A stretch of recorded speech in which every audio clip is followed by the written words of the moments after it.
长期关心台南文化、艺术甲音乐推广的议员蔡宏全，5号下午特别成立教育、文化甲音乐艺术的后援会，邀请侪教育甲文化界的人士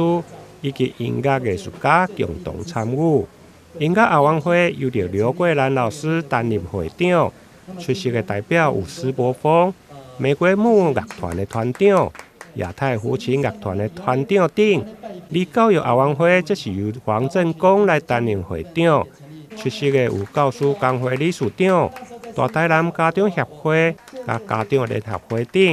立委陈廷辉嘛特别到场小听，议员表示希望借此汇集各界的意见，希望打造台南成为人文艺术甲教育的首都。今天看到万全邀请那么多，他后援会从教育、从音乐、从艺术、从文化这么多层面，这样子汇集我们所有的好伙伴，真的要拜托大家，这一席太重要，因为这一席代表的是教育、文化、艺术、人文，所以如果他能够继续在议会发声，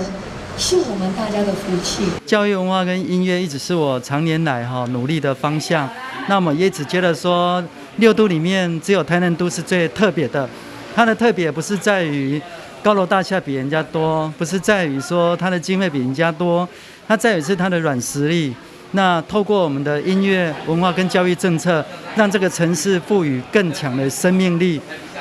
那这样的话，我们将来不但有竞争力，让孩子们有看到未来，而且